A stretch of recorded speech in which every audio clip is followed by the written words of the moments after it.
All right, welcome into another edition of Carps Corner, Spring Game Edition, and breaking down, finishing up everything from the spring for the Ohio State Buckeyes. And with that comes the culmination of spring practice, which is the spring game, which has kind of transitioned for a lot of teams almost into like a spring carnival of sorts.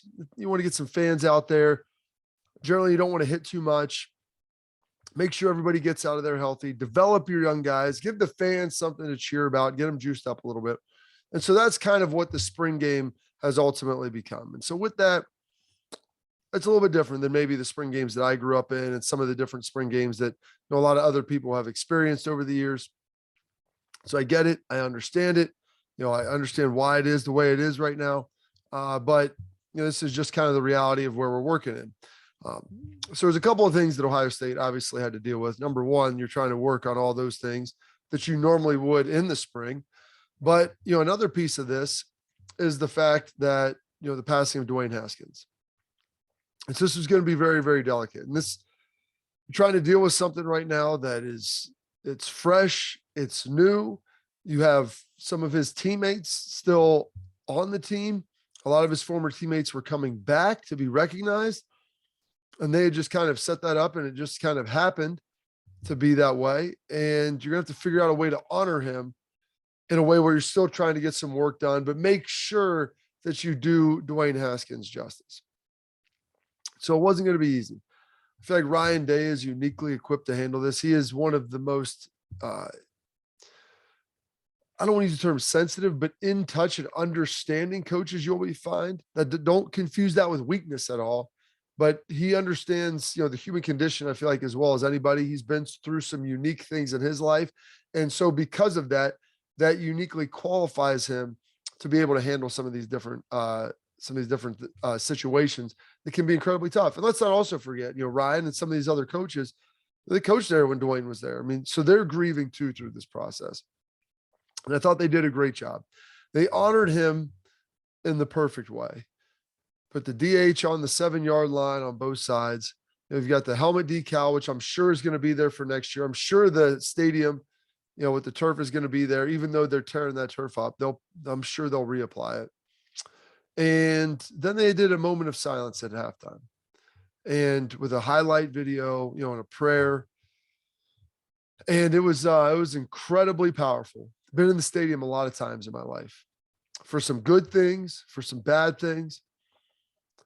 But good or bad, it's a lot of emotion. And that may have been the most emotional point that I have had in my life in that stadium, on the positive or negative side. It pulled a lot out of there, watching and reliving that with Dwayne on the screen, understanding what he meant to this university, what he meant to so many people, the 60,000 people in attendance, dead silent while they were watching it. And then Cameron Babb leading the team in prayer on the field afterwards. It was incredibly emotional and incredibly powerful. And I don't think it could have been handled in a better way. Like I said, that was probably the most emotional moment for me ever being on the field, was that time, just standing there and drinking it all in and absorbing it. So as we kind of transition off of this, we're going to be heading into the summer. It's going to be a different time, and I get it all. And you kind of move past and time begins to heal. Looking at that, I thought it was handled the best way possible, because you have to remember, you got recruits there.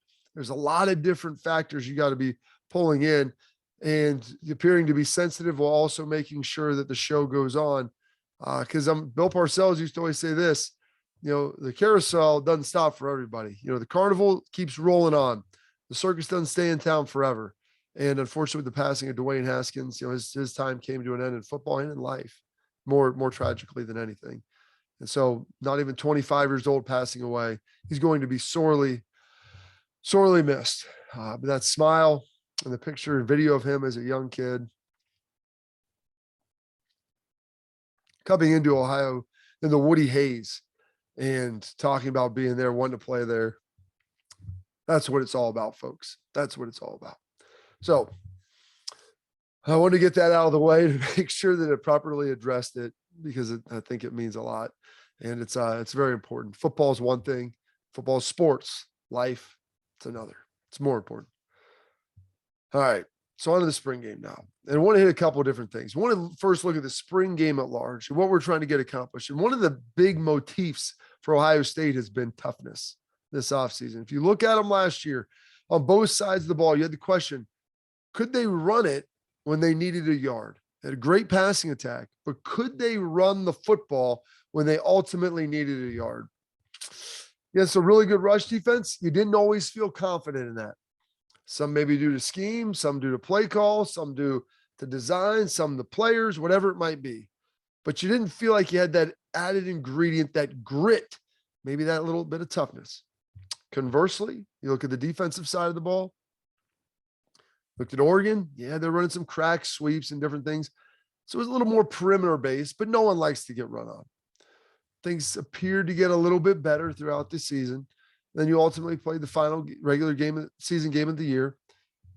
Go up north, play in Ann Arbor and Michigan. Very good rushing team. Rushed the ball seemingly at will. Could not get it stopped. A lot of that, there's some oozing, where it just seemed like a 2 or 3 yard game went for 5 or 6. There were some gashes. There were some stuffs. And then ultimately you look against Oregon or Oklahoma or Utah rather in the Rose Bowl, and it seemed like things got corrected. But the motif of toughness was something Ryan Day has been working on, and Mickey Marotti. They started it in the offseason and winter conditioning. They wanted to make sure everybody remembered why they lost their rivalry game, how they lost their rivalry game, and what you can ultimately do to fix it. So getting tougher was that solution. And toughness has to be practiced. It has to be practiced in the form of tackling. And so Ryan Day wanted to make sure that they were going to tackle some this spring, not foolishly, not trying to get people hurt, and making sure that there are certain guys that really didn't need to be out there for it at all. But to have a tough team, you have to run the football, stop the run, and be able to tackle. So kudos to Ryan Day for embracing that and acknowledging that and absorbing that. And so that is the toughness element. And he sat down and he talked about it and discussed that. So we'll, in the post-game press, we'll take a listen right here. I think last year we played some games really tough. I mean, we're really physical in some games. And then there were other times where you watch the film and you wish it was better. And so one of the things we talk about is competitive stamina. I mean, bringing it every single week, because the thing that's unique about Ohio State is you're not allowed to lose a game here. I talked to the players about this in the offseason. The Rams, they went on a losing streak this year. They lost a bunch of games, but they go play in the Super Bowl and win it all. You can't do that at Ohio State. You have to be tough week in and week out. And so whether it was symbolic, I don't know. I just felt like it was the right thing to do at this time, was to tackle and play.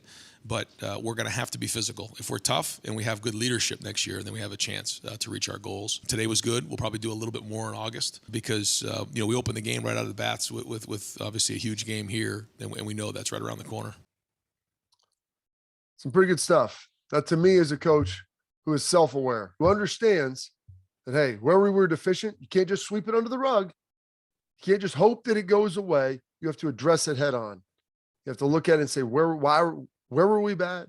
Why were we bad? And then ultimately, what can we do to get better? Ryan Day looked at it, embraced it. That's why you saw some tackling. You didn't see a lot of the, Jackson Smith and Jigba. He wasn't getting tackled. You don't need your quarterbacks getting tackled. Heck, you don't even really need Travion Henderson getting tackled, but you do need guys out there working it. You need your offensive line and your defenders working on tackling as well, because to become a good tackler, you have to work on it. And you have to do it and practice it live. We're looking at the tight ends. And this has been a topic of conversation for like the last 20 years at Ohio State. Ben Hartsock, I believe, was the last tight end to catch more than 30 balls in a year. That was in 2003 or 4. That's back when I played. And so they've had some really talented guys come through. How did they begin to utilize them? And this is where Ryan Day, I've touched on this in previous episodes, getting to some 13 personnel, 1 back, 3 tight ends, 1 wide receiver, 12 personnel, 1 back, 2 tight ends, 2 receivers, being able to use some of those guys. And I think they showed they have some weapons. Cade Stover is going to be over there. Great possession receiver, can do some things down the field a little bit. Showed some stuff in this spring that was really impressive in practice. So flip back over from linebacker to tight end again. And he's going to be that tough physical presence on the edge. It'll help give this offensive line, I think, a little bit of edge and toughness. With 2 young guys, Joe Royer and G. Scott, both of them looked really good. You saw Royer running a nice little seam. I believe it was McCord that hit him in there, but you could see him go up, catch the ball with his hands. He also did some good stuff, work in the middle. Also was a capable blocker. And then G. Scott caught a lot of balls over the middle, working into the middle of the zone, doing a really impressive job. And those two guys could really be the key. If you remember, the Clemson semifinal game, struggled in the red zone the first time they played them. 2 years ago when they played them, had all kinds of red zone tricks up their sleeves, and a lot of them involved the tight end because that's where you can lose guys, is down there in the red zone, especially when you're good at running the football. So Cade Stover, obviously a part of it, but two guys that had really big spring games, and I thought it was important for them to be able to carry that momentum forward. Royer, G. Scott, this tight end position should be utilized this year. I know there's a lot of great tight ends, and the tight end maybe isn't the sexiest position, but if you watch their athleticism, Scott was a former wideout and Royer's a big time tight end recruit, and their ability to get down the middle of the field, and you see their athleticism and their ability to go high point the football. So both of those guys, very, very impressive games on Saturday. And I hope that leaves that lasting impression in the coaches' minds, especially Kevin Wilson, who coaches that room, who's going to have a lot to say about it. Say, hey, we need to get these guys involved in the game and involved in the game plan because they can be weapons. Not that they're going to go out and catch 70 balls, but we've got to find a way to get those guys involved in the game plan. Another offensive weapon, Evan Pryor. Who's Evan Pryor? Well, Evan Pryor was top 5 running back in the country, and he came into Ohio State. He was just behind Travion Henderson. And you know what? Henderson's been really good. And then you got Mayan Williams in there, who's, the little pork chop and kind of the power back. And so you felt like Pryor got lost a little bit, got redshirted last year, but man, did he show up in a big way. Pryor's got a little wiggle to him. He's got the ability to burst, to make guys miss. And I think he'll be a great complement, not only in the backfield, but someone they can move around and someone they can slide into the slot, maybe a little a la Curtis Samuel, being able to move him and fluctuate him back and forth while Henderson's still here. And here's the best part about this guy. Pryor, they talked to him about transferring, he's not getting to play. And he just literally locked down and was like, hey, you know what? I'm here. I came here to compete. I'm not running away from challenges. I'm not scared of it. He knew that Henderson was going to be here. He knew that Ohio State was going to recruit great running backs, but he believed in himself as a great running back, and it showed on Saturday. And he was able to break some tackles, make guys miss, and show that elusiveness and that explosion. And so it shows how healthy that Ohio State running back room is. And that's big time ball to give options. You're going to have a lot of Mayan Williams. You're going to have a lot of Henderson, but being able to work in Pryor this year, I think could be a big time difference maker for this offense, and being able to utilize and deploy him in different ways. It's just going to be up to Ryan Day now, similarly to the tight ends. How are you going to choose to use Evan Pryor? How do you ultimately deploy him? And can you get in what they call 21 pony, where you have 2 running backs on the field at the same time? Maybe one guy, maybe they're both in the backfield, maybe one's in the slot. You can do those things with Henderson and Pryor, and especially with Pryor, because he gives you that type of versatility. So much so that Ryan Day had some things that he wanted to say about his versatility as well. Let's take a listen. He's had a very good spring. He has a lot of wiggle, like you said. He can change direction in short areas. He's good out of the backfield. You can see he can catch the ball, and so he gives a little wiggle in there, which is nice. It's a little bit of a change of pace with the offense, and if he continues to grow and he can hang on to the ball, then he's going to have an impact on this offense this year. Versatility. It's the name of the game, and it's something that Evan Pryor has and has in spades. And that versatility is going to be his key. His versatility will be his ticket to ultimately getting on the field in a really crowded Buckeye skill position room. But the tight ends that I talked about earlier, the wide receivers that we all know about and their famous names and setting bowl records and everything else, and then obviously the running backs. So going to have to continue to move that forward. But those are some of the big takeaways. That, and I thought, the young quarterbacks played pretty well. You look at it, they all threw in the area of the low 20s as far as attempts. All of them had some good. They had a little bit of bad. But I really liked what I saw out of Devin Brown, really liked what I saw out of Kyle McCord. Kyle McCord, big physical guy.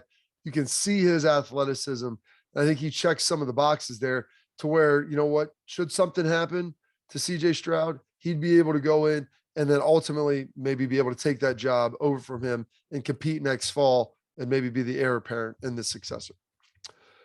But transitioning to the defense, looked at the secondary. I thought the secondary did a much, much better job. They looked fast in their breaks, breaking on the ball. And I say secondary, meaning the back end too. And their zone coverage. Saw Kai Stokes coming out, making plays, being aggressive, getting the football. Same thing with the linebackers, Eichenberg and Steele, breaking on the ball, popping up and making plays out of their zone. They had good eyes, good vision, and looked fast and explosive. On the edge, and this is where it's really critical and key. You had some guys play some really good football. Denzel Burke, hands all over the ball, contesting him all over the field, tight in coverage. Same thing with Jordan Hancock. Right there, you can see his length, his size, had his hands on the football. Also of note, did a great job open field tackling. If Jordan Hancock can come in, cover like that, like he did, tight coverage, getting his hands on the football, and then ultimately be a force coming up as an open field tackler, man, that is when you begin to get some elite play on your defense. When you have secondary players, especially guys who may be your third or fourth corner that are able to come in and there is no drop off at all. In fact, they may do some things better than the other guys that they're behind. So it's great to see those guys play that well. And I thought J.K. Johnson did a pretty good job too. You know, he didn't have quite as good a day as those fellas, but that's really tough when those guys played excellent. But I thought J.K. Johnson handled himself well. Needs to continue to add a little mass, add a little bulk so we can hop up there, you know, make some of those tackles. But J.K. Johnson looked really good. All those guys were tight in coverage and got their hands on the balls and were pretty sticky most of the day and looked pretty good tackling as well. And then looking back all the way to the back end. And so the way Ohio State broke it up is, you know, they had thud with some of the ones, meaning you just kind of grabbing, wrapping up guys, not taking them to the ground. And then they did some live stuff more at the end of the second quarter, second half. And Josh Proctor, you know, was injured last year, broke his leg. He's had some shoulder issues. You know, came back, was practicing the last, you know, handful of days in the spring. They were able to get him out there during the thud period. And I think as you watch him play, you see his size, you see his length, and his ability to run and cover ground. And it was refreshing seeing a secondary with Joshua Proctor out there, because you saw him when he was young and the potential of what he could be. And then you had injuries the last couple of seasons, gotten banged up. And now all of a sudden you're watching him run and he couldn't hit anybody, but we know the guy can hit. But his ability to get out there and make some plays, I'm glad the coaches gave him that opportunity to kind of peddle his wares and show what he's all about. So that was good stuff, man. That was some really big time ball for him. Then wanted to look also lastly here at the defensive line, and pretty darn impressive ultimately with what Jack Sawyer was able to do. Came to play. And when they paired the defensive lineup, it's always important to understand when you're watching this, who the guys are going against. Ohio State's first team offensive line should be pretty darn good. And they're going to have some more guys filling in and beginning to back up. But the problem is right now they've got some injuries. They've mixed and matched this thing. They've kind of piecemealed it together. And so with that, you know, the second line, when they're going against, you know, the first two groups on the defensive line, man, it gets stretched. And it's easy to see those guys go get penetration to make plays. But ultimately, it's not against the caliber of competition that they're going to see typically on Saturdays. So Jack Sawyer made most of his plays. I mean, he was lining up out there on Big Thanos out there on Paris Johnson, beat Paris Johnson a couple times, looked really good. The size is really impressive, and his relentless pursuit of the ball has really been impressive as well. Some of his pass rush moves looked really good. So they paired him up against good on good, and he still came and played in a big way. Now, it was tough for the defensive linemen because they can't get really true sacks. You're not allowed to tackle CJ. You can see one time he's chasing one of the quarterbacks out of the pocket, and unfortunately, he gives up. In a game, I think he probably dives and lays out and gets the sack. But you don't want to get too close to a guy in case he pulls up, you hit his arm, you hurt his elbow, whatever it is. It puts defenders in a bad situation. But Jack Sawyer got a little toughness to him as well. And Jim Knowles is noticing that. He loves the fact that they can go back and forth and have some great, some great interactions. And here's what Jim Knowles had to say about Jack Sawyer. Great. I mean, I love the way he plays. I love his toughness. And Jack seems to be that kind of kid, who will snap back a little bit. I'm from Philly, so I kind of like that. I go, hey, Jack, you got to do this. He'll be, back at me, and that's kind of like, okay, now we got a relationship. Good stuff. Good stuff there. I love guys like Jack Sawyer that are high character people that are willing to push back a little bit on the coaches. Coaches know they got a little bit of stuff about them, and that's good for your team. You want guys like that, especially guys who play up in the front seven, to have a little bit of an edge, have a little attitude, talk a little trash back to your coach. As long as you're out there working and getting it done and playing at a high level, coaches appreciate that. And to hear Jim Knowles talk about Jack Sawyer in that light, saying, hey, he pushes back, he challenges a little bit. He's going to go do his job, but to see him push back a little, that's the type of stuff that you can really build a defense on. When you have, we call them characters with character. Show me some personality, because those are the guys ultimately that you need when it's 4th and 1, and maybe you're on the 12th play of a drive, to look around, grab somebody's face mask, grab a jersey, and say, it stops right now. It stops here. I didn't know that Jack Sawyer had all that to him, and it looks like he does. And that warms my heart. Kid from Fairfield County, watched him grow up playing at Pick North. I'm excited that he's got some of that. Very polite and respectful young man, but he's got a little something to the attitude. Now, on the other side of that, you've got JT Tuimoloau, who came in from Washington, who's playing on the opposite side, who I got a chance to see Cam Hayward on Saturday. I'm telling Cam, I go, this guy reminds me of you when you first got here. Cam's like 310 pounds now. I go, but you had a massive frame. You could see how explosive, how strong you were.